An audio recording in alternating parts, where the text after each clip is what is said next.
আমরা এখন যাচ্ছি, স্টেশনে দাঁড়িয়ে আছি, যাচ্ছি পুজো দিতে বড় মার মন্দিরে। তো আজকের দিনটা মাকে ছাড়া তো সম্পূর্ণ হয় না, তাই মাকে দিয়ে প্রথম দিনটা আমার শুরু হলো আর কি। মায়ের প্রতি পুজো অর্পণ করেই আমার আজকের দিনটা শুরু হবে। তারপরে তো আছেই দুজনে মিলে সময় কাটানো যাবে, তখন সবই শেয়ার করব তোমাদের সাথে, সব কিছুই দেখতে পাবে। আমরা স্টেশনে পৌঁছে গেছি, ট্রেনের জন্য অপেক্ষা করছি। গন্তব্যস্থল হচ্ছে নৈহাটি, বড় মায়ের বাড়ি। তো দেখা হচ্ছে বন্ধুরা সেখানে, ততক্ষণ ভিডিওতে থাকবে। এরপর কিছুক্ষণের মধ্যেই নৈহাটি যাওয়ার জন্য ট্রেন স্টেশনে চলে এলো। শীতের সকালে ট্রেনে করে বেড়াতে যেতে বেশ ভালোই লাগে। ওইদিকে পায়েল ট্রেনে উঠে পড়েছে, দেখতে পাচ্ছ, আমিও উঠে পড়েছি। ট্রেনে করে যেতে বেশ ভালোই লাগে। অনেক দিন পর বেরোনো হলো বন্ধুরা, পায়েল আর আমি দুজনে। আর বড় মার বাড়ি যাব বলে মনটা তো আনন্দে ব্যাকুল হয়ে উঠেছে। আর প্রকৃতির আলো কী সুন্দর দেখো, ঝলমল করছে। আমরা নৈহাটিতে পৌঁছে এক্সেলারেটারে উঠে গেলাম। চলন্ত সিঁড়ি দিয়ে বেয়ে ওভারব্রিজ হয়ে তারপরে আমরা বড় মার দিকে এগোবো। তো সেই দিকেই এগোচ্ছি। পায়েল আমাকে টাটা করলো, আমিও পায়েলের সাথে ভীষণ বেরিয়ে গেলাম ওভারব্রিজে। এরপরে একটু হেঁটেই পৌঁছে গেলাম আমাদের প্রাণের শহর নৈহাটি, এবং নৈহাটির বড় মায়ের, প্রিয় বড় মায়ের বাড়িতে।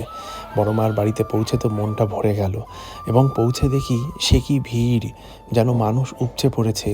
মানে কি বলবো, চারিদিকে মাথা আর মাথা, গুণে শেষ করা যাবে না। বিরাট এক লাইন পড়েছিল বন্ধুরা, সে লাইন মানে দেখলে অবাক হতে হবে। সেই অনেকটা লাইন পিছনে গিয়ে দাঁড়াতে হলো। তারপরে চারিদিকে দেখি কি সুন্দর বড় মায়ের ছবি বসেছে, দেখতে পাচ্ছ। যতই দেখি ততই যেন মনটা ভরে যায়। তারপর প্রায় ঘন্টাখানিক লাইন দিয়ে বড় মার মন্দিরে ঢোকার সুযোগ পেলাম। এবার দেখো আমরা দুজনে বড় মার মন্দিরে প্রবেশ করছি। পায়েল আমার আগে ছিল, ও বড় মার মন্দিরে ঢুকে গেল। ও ঢুকে তো খুবই খুশি, আমিও খুশি। অবশেষে বড় মার দর্শন পাবো, যার জন্য এত দূর সকাল সকাল না খেয়ে উপোস করে এসেছি, সেই মায়ের দর্শন আজ আমরা পাবো। আর আজ এই বিশেষ দিনে, বিবাহবার্ষিকের দিনে, এই মায়ের দর্শনই তো আসল। মাগো, তুমি সবাইকে ভালো রেখো মাগো, আমার পুজো গ্রহণ করো মাগো। তুমি সবাইকে ভালো রেখো, নিজেও ভালো থেকো এবং নিজে সুস্থ থেকো, এই চাই তোমার কাছে। তারপরে পুজোর সামনে গিয়ে দুজনে অপেক্ষা করতে লাগলাম কখন আমাদের সুযোগ আসবে। আর মায়ের রূপ দেখে তো মন ভরে গেল। মায়ের শাড়ি সাজ যেন অপরূপ এক সৌন্দর্য। এরপরে কিছুক্ষণের মধ্যেই পুজো হয়ে গেল। পায়েল আর আমি বেরিয়ে পড়লাম মন্দিরের বাইরে। তারপর দেখো চারিদিকে মানুষের কত ভিড়। বড় মার কাছে পুজো দিয়ে আমাদের বিবাহবার্ষিকের সকালটা শুরু করলাম বন্ধুরা।